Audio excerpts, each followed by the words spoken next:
Buenas noches, queridos hermanos, amigos de nuestro Señor Jesús. Qué alegría en esta noche estar compartiendo con ustedes el mejor alimento que hay, el alimento de Dios, la palabra de Él. Bueno, quiero saludar a todas estas personas que están aquí en esta pantalla. Veo a doña Fanny, a Dayana, veo a don Víctor. Bueno, enseguida empezamos ahorita saludamos a la gente. Bueno, vamos a empezar primero que todo dándole gracias a Dios y empecemos en el nombre del Padre, del Hijo y del Espíritu Santo, en el nombre del verdadero Dios, porque es en el nombre de Él, el verdadero Dios, que vamos a empezar nuestra clase y también vamos a orar.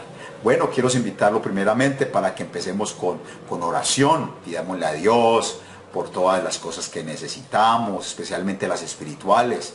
Sabemos que necesitamos muchas cosas espirituales, necesitamos paciencia, bondad, gozo, nos dé salud. También necesitamos que nos dé cosas materiales, y eso se lo vamos a pedir a Dios conforme a la voluntad de Él. Te los invito para que oremos. Vamos a orar a Dios. Amado Señor, Dios Padre nuestro Señor Jesucristo, primeramente te pedimos perdón por todos los pecados que cometemos en cada momento, en cada instante, Señor. Sabemos que no hemos hecho lo bueno delante de ti. Sabemos, Señor, que si miramos los 10 mandamientos, nos damos cuenta, Señor, que no hemos cumplido ninguno, Padre. Y por eso merecemos tu justo castigo. Por eso gracias te damos, Señor, por tu amado Hijo Jesucristo, quien murió por nosotros en la cruz, nos dio la salvación, nos dio una nueva vida espiritual en Él. Por eso te agradecemos, Señor, y queremos darte gracias por este día que nos das, esta noche que llega, y queremos darte y cerrar, Señor, con broche de oro esta noche, primero con esta clase, y luego la clase de los niños con Timoteo, y luego el devocional a las 8 de la noche, Señor, para que tú nos bendigas y que nuestros corazones estén dispuestos siempre a escuchar tu mensaje de salvación. Padre, queremos pedirte por materiales e espirituales también, y queremos pedirte también, Señor, por todas las personas que hemos estado orando, Señor.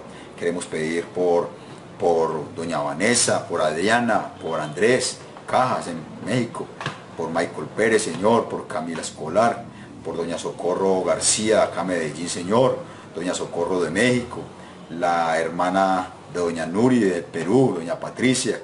Esperamos, Señor, que siga bien en su tratamiento. He escuchado que le ha ido muy bien. Gloria a Dios, Señor, a ti. A los hermanos de don Juan, queremos pedir también por ellos, Señor, para que tú los bendigas, los ilumines. También a los hermanos de Quibdó, tú sabes quiénes son, Padre. A don Carlos Agudelo, que es mi suegro, bendícelo, Padre, también, que ha conocido de tu palabra.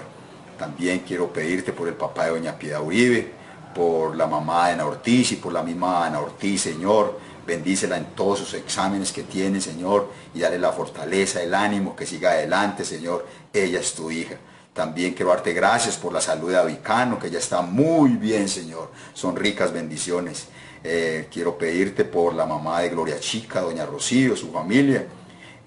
También quiero pedirte también, Señor, por Alexandra, también por su tratamiento. Le ha ido bien, Padre. Gracias por esas ricas bendiciones. Y por otras personas que nos estamos orando. Quiero pedir también, Señor, por mi hermana Fanny, que está en su lecho de enferma hace 5 años, Padre. Bendícela, fortalécela, ilumínela. Ya conoce de ti, Señor, que se haga, Padre, siempre tu voluntad. Padre, también queremos pedirte por aquellas personas que un día conocieron de ti y que ahora no están.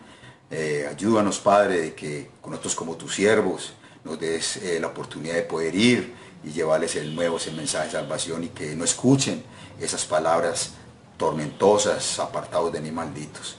Ayúdanos, Padre, que tengamos ese corazón y ese ánimo para ir a estas personas. Te pedimos, Señor, esto en nombre de Jesús, y tu guía en este momento. Amén y amén. Bueno, mis hermanos, amigos, estamos en la pregunta ¿qué? Pregunta 169 del Catecismo, página 148. Página 148. Y estamos viendo la sección de la ruina de la creación. Estamos viendo ¿qué? ¿Qué artículo? El primer artículo del credo apostólico. Mire todo lo que llevamos. Y mire, parece que el martes terminamos este primer artículo. Hoy vamos a terminar una partecita, ya el martes terminamos el primer artículo. Creo en Dios Padre Todopoderoso, Creador del cielo y de la tierra. Y vimos que creo en Dios Padre. Lo que dijimos anteriormente, nosotros decir que creemos, eso es que un milagro de Dios. ¿Por qué? Porque fue Dios, el Espíritu Santo, quien vino a nosotros y nos dio esa fe en nuestros corazones, nos dio esa fe, y por eso nosotros podemos decir creo en Dios. Gracias, Dios, gracias, Espíritu Santo, por darnos ese regalo tan hermoso de la fe y poder decir creo en Dios Padre Todopoderoso, Creador del cielo y de la tierra, y sé que Él me protege, Él me sustenta y todavía me sigue sustentando. Ahora yo veo, qué es lo que pasó en esa creación que Dios hizo tan hermosa, la ruina de la creación. Vemos que esa ruina empezó ¿por quién? Por el diablo, que tentó a nuestros primeros padres. Entró el pecado y luego la muerte. ¿Por quién? Por nuestros primeros padres. Pero fueron tentados ¿por quién? Por Satanás. ¿Y quién era Satanás? Satanás es el jefe de los ángeles que pecaron contra Dios. Muy bien, estamos en la pregunta número 169. ¿Por qué arruinó el diablo la creación de Dios? ¿Por qué arruinó el diablo la creación de Dios? Muy bien. Vamos a ver por qué arruinó el diablo la creación de Dios. Primero, porque es su enemigo. No está con la verdad que Dios tiene. Y Él quiere que toda la gente se pierda y vaya a pasar la eternidad en el infierno con Él. Dice la respuesta así: el diablo arruinó la creación de Dios porque es enemigo de Dios. Se opone a la verdad y quiere atrapar a todas las personas para que compartan con Él el infierno. Eso es lo que quiere Satanás. El diablo quiere compartir el infierno con nosotros. Él tiene sus armas. Dios nos da también. ¿Cuáles son? Su palabra. Bien dice Efesios capítulo 6, versículo 1, dice: por lo demás, hermanos míos, fortaleceos en el Señor y en el poder de su fuerza. Vestíos pues de toda armadura de Dios, para que podáis estar firmes contra las acechanzas del diablo. ¿Con qué nos está armando Dios? Con su palabra. Mire, Él no nos arma con pistolas o machetes o piedras, no, es con su palabra. No es con espada ni con espíritu, es con la palabra de Dios.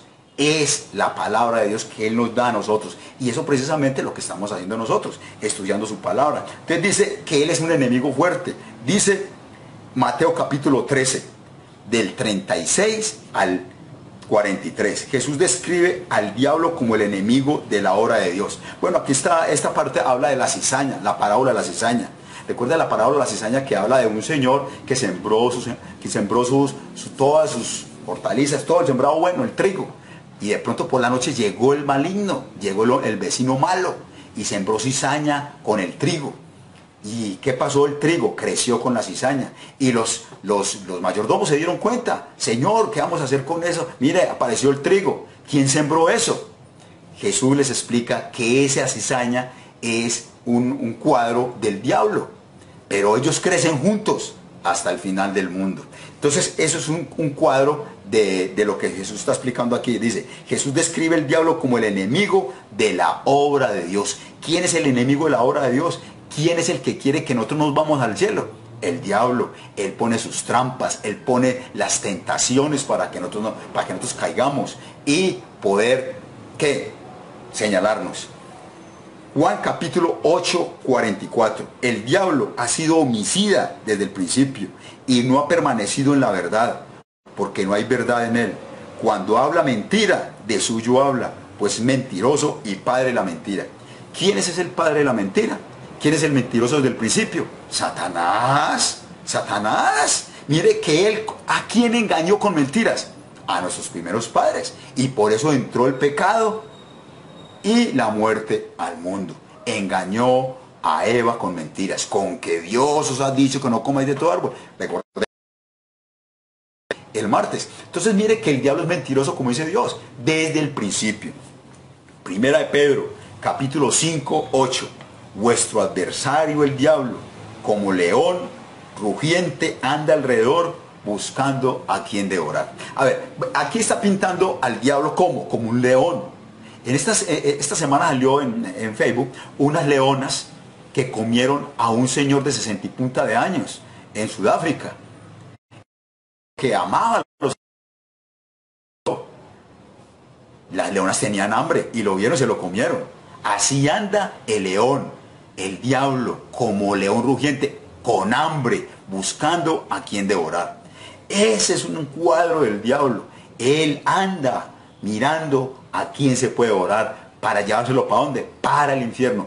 Pone sus cáscaras a ver cómo hace para que sea de él. Apocalipsis 12, 12. Ay de los moradores de la tierra y del mar, porque el diablo ha descendido a vosotros con gran ira, sabiendo que tiene poco tiempo. A ver, el diablo sabe que tiene poco tiempo. Y él sabe que al tener poco tiempo tiene una logística ya establecida. A ver cómo es que va a hacer y qué va a hacer para poder ganar adeptos. A ver cómo gana sus personas y poder llevarlas al infierno. Él tiene su ejército, él tiene sus armas, él tiene sus artimañas para poder engañar aún a los escogidos de Dios. Pero ojo, cuidado. ¿Será que cuando él llega con las artimañas, llegan con su arma, qué nos ha dicho Dios que podemos utilizar? Su palabra, lo que dice Efesios, la armadura de Dios. Dios nos dio esa armadura para defendernos. Sí, nos dio para defendernos. Esa armadura nos dio Dios y eso quiere Dios que la utilicemos. Pero ¿cómo la vamos a utilizar? Cuando la estudiemos, cuando la conocemos. Importante, por ejemplo, lo que estamos haciendo, lo que hacemos a las 9, lo que hacemos a las 7, a las 8, todo esto, estamos ¿qué? Preparándonos con el arma que Dios nos dio, porque el diablo tiene poco tiempo y él tiene que hacer muchas cosas para que mucha gente vaya detrás de él. Segunda de Timoteo 2, versículos 25 y 26. Debe corregir con mansedumbre a los que se oponen, porque si quizá Dios les conceda que se arrepientan para conocer la verdad y escapen del lazo del diablo en que están cautivos a voluntad de él. Aquí está hablando Pablo a Timoteo, primero a los líderes, a los maestros de la iglesia, que deben corregir con mansedumbre, porque hay unos que están enseñando falsa doctrina. Entonces, ¿qué es lo que pasa? Ellos siguen en la falsa doctrina, enseñando falsa doctrina. ¿Qué va a pasar? ¿A quién están trabajando? ¿Quién es el mentiroso? Satanás. Entonces, ojo, si ellos siguen en eso, ¿dónde van a caer? Al infierno. Ojo, porque están persistiendo, están siendo aliados ¿de quién? Del diablo. Y mire lo que dice. Dice, Dios les conceda que se arrepientan para conocer la verdad y escapen del lazo del diablo. Peligroso eso. Muy bien. ¿Por qué arruinó el diablo la creación de Dios? Dice, el diablo arruinó la creación de Dios porque es enemigo de Dios, se opone a la verdad y quiere atrapar a todas las personas para que compartan con él el infierno. Esa es la pregunta 169. Muy bien. Pregunta 170. ¿Por qué no destruyó Dios al mundo arruinado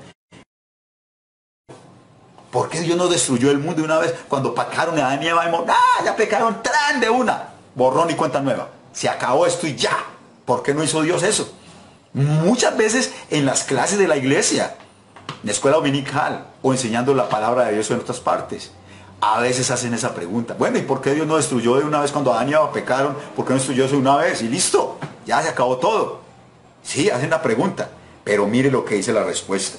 Dios no destruyó al mundo que estaba en ruinas, porque en su misericordia y en amor, Él envió a su propio Hijo para salvar al mundo del pecado.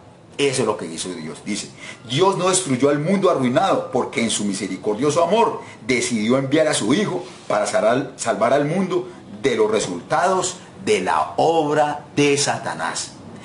Ese fue el propósito principal de Dios para con su Hijo Jesucristo. ¿Enviarlo a qué? A buscar y a salvar lo que se había perdido, a enfrentarse con el autor de la maldad, de la perdición, que es el diablo. Y eso es lo que muchas veces las personas no predican. Eso es lo que muchas iglesias no predican. Predican bienestar, abundancia, todo eso lo predican, pero no predican lo principal. La obra de Cristo, ¿a qué vino? ¿A qué vino? Él es nuestro Salvador y se enfrentó y ganó esa batalla allá en la cruz del Calvario. Entonces mire que muchas veces se les olvidan. Ayer, hermano, el profesor Osvaldo, haciendo una visita a unos ancianos. Y la señora hacía 20 años va a una iglesia, hace 20 años va a una iglesia. Y la señora no sabía que Cristo había muerto por ella. Se alegró tanto cuando yo le empecé a hablar al esposo. El esposo es una persona ya enfermita, tiene azúcar, ya le cortaron el primer pie, va para el segundo pie y apenas escuchó el mensaje de salvación. ¡Uy, qué hermosura! Pastor, nunca yo había escuchado esto. Nunca, nunca. Y mi hijo es pastor. Mi hijo es pastor en México y nunca había escuchado esto. La señora 20 años en el Evangelio y no sabía que Cristo había muerto por ella. Qué alegría ver esto. Cuando ya les hice la pregunta que si morían a dónde iban, me dijeron que al cielo, por Jesús. Qué bonito. En 10 minutos ellos aprendieron el camino al cielo. Esa señora en 20 años no sabía. El Señor, mire qué alegría al saber esas promesas de Jesús. Eso es lo que hay que predicar primeramente, las promesas de Dios. Por eso dicen los textos acá. Dice, Lamentaciones capítulo 3, 22. Por la misericordia de Jehová no hemos sido consumidos. Dios es grande, Dios es misericordioso. Por la misericordia de Él no nos consume, porque Él tiene paciencia con todos nosotros. Tuvo paciencia con esa señora ayer, sí, con don Julio y con esa otra señora, con su esposa. Tuvo misericordia. Ayer los ángeles se volvieron contentos, brincaron de la alegría, bailaron, porque 2 personas no conocían de Dios. ¡Qué alegría! Bueno, Ezequiel capítulo 31, 33, 11 dice, vivo yo, dice Jehová el Señor, que no quiero la muerte del impío, sino que se vuelva el impío de su camino y que viva. ¿Qué quiere Dios con los seres humanos? ¿Quieren que muera? No, Dios no quiere la muerte de ellos, Dios no quiere la muerte eterna, Él quiere que vivan, que vayan al cielo con ellos, con Él. ¿Y qué hace Dios? Te envía a ti y a mí, nos prepara a ti y a mí, para que llevemos este mensaje de salvación a la gente, sí, para que ellos aprendan de Jesús y que un día estemos con Jesús en el cielo. Mateo capítulo 25, 34. Heredad el reino preparado para vosotros desde la fundación del mundo. ¿Cuál es el reino? Dice aquí, heredad el reino preparado para vosotros desde la fundación del mundo. Ese es el reino que Dios tiene preparado para nosotros desde antes de la fundación del mundo. Por eso Él no quiere que la gente se pierda. Hermano, usted está aprendiendo y ya sabe mucho de la palabra de Dios. No necesitamos ser teólogos de años para ir a predicar el mensaje de salvación. Ya nosotros sabemos mucho, ustedes saben mucho de la palabra de Dios. Mire tanta gente que ha escuchado el mensaje de salvación por este medio y por otras, por medio personalmente. Entonces es una bendición de Dios. Primera de Juan 3:8. Para esto apareció el Hijo de Dios, para deshacer las obras del diablo. ¿Para qué vino Jesucristo? Jesucristo tiene un propósito principal y es venir a dañar la obra de Satanás. Él quiere destruir la obra de Dios, pero Él vino ¿a qué? A salvarnos a nosotros. Él vino a destruir la obra del diablo. Pero Satanás, recordemos que es ¿qué? Poderoso. Él tiene poder, pero Dios es ¿qué? Todopoderoso. Y a nosotros nos alegra eso, porque Dios nos dijo a nosotros que nosotros estamos en el mundo, pero recordemos que nos da sus armas y también nos dijo a nosotros, nos dio una promesa que estaría siempre con nosotros hasta el fin del mundo. Segunda Timoteo 1:9 dice: Él, o sea Dios, nos salvó no conforme a nuestras obras, sino según el propósito suyo y la gracia que nos fue dada en Cristo Jesús antes de los tiempos de los siglos. ¡Qué alegría! Esos son versículos bíblicos que nos animan de saber que Dios no destruyó el mundo al principio, sino que Él dio en su amor, en su gran misericordia, dio un regalo grande a su único Hijo, que iba a venir aquí a este mundo a salvarnos a nosotros de la esclavitud del pecado, a quitarnos las cadenas del pecado y a darnos el cielo gratuitamente, porque por gracia sois salvos. Pues esto no es de nosotros, es un don de Dios, no por obras, para que nadie se gloríe. Esas son buenas noticias que nos da Dios. No destruyó el mundo, sino que tuvo misericordia del mundo y mandó a su propio Hijo. Qué alegría saber eso. Ya el próximo martes terminamos el primer artículo. Mis queridos hermanos, no se pierdan el martes la pregunta 171 que dice: entonces, ¿qué ha hecho también mi Padre Celestial por mí en su bondad y misericordia, además de crearme, conservarme y protegerme? Esa es la pregunta que vamos a responder el próximo martes a las 7 de la noche. No se la pierden. Y a continuación seguimos con nuestro amigo Timoteo. Preparen a sus hijos porque ya venimos.